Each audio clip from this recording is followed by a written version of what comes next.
sholat, tapi pikiran melayang. Begini jawaban Rasulullah yang menggetarkan hati.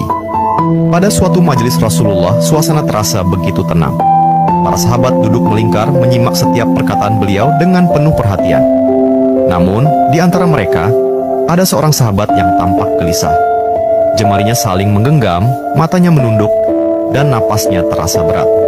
Setelah beberapa saat ragu, ia akhirnya mengangkat wajah dan berkata dengan suara lirih, "Wahai Rasulullah, aku ingin bertanya, tetapi aku khawatir pertanyaanku ini akan membuatku semakin malu di hadapan Allah." Rasulullah pun tersenyum lembut, menatapnya penuh kasih sayang. "Katakanlah, wahai saudaraku, tidak ada pertanyaan yang membuat seseorang hina jika ia bertanya untuk mencari kebaikan." Sahabat itu menarik napas dalam, matanya mulai berkaca-kaca. "Wahai Rasulullah, aku merasa salatku sering tidak khusyuk. Kadang aku mengingat urusan dunia, kadang pikiranku melayang entah kemana. Aku takut salatku tidak diterima oleh Allah. Apakah dengan salat seperti itu, aku tetap mendapatkan pahala?" Suasana majelis seketika menjadi hening. Para sahabat lainnya ikut menunduk, merasakan kegelisahan yang sama. Mereka tahu betapa beratnya pertanyaan itu. Namun, yang terjadi setelahnya benar-benar di luar dugaan. Rasulullah tidak langsung menjawab. Beliau menatap sahabat itu dengan penuh kelembutan. Lalu tiba-tiba air mata mulai membasahi pipi beliau. Para sahabat terkejut. Mereka jarang melihat Rasulullah menangis dalam situasi seperti ini.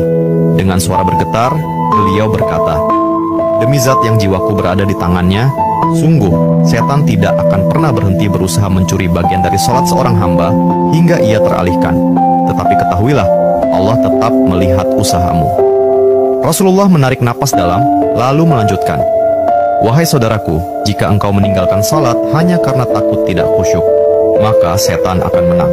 Tetapi jika engkau tetap berusaha salat meski pikiranmu teralihkan, ketahuilah bahwa setiap kali engkau berusaha kembali kepada Allah dalam salatmu, saat itulah Allah menyambutmu."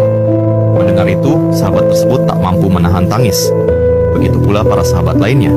Kemudian Rasulullah melanjutkan dengan penuh kelembutan, "Bayangkan seorang ibu yang melihat anaknya berjalan ke arahnya, tetapi anak itu sering jatuh dan tersandung. Apakah sang ibu akan marah? Tidak.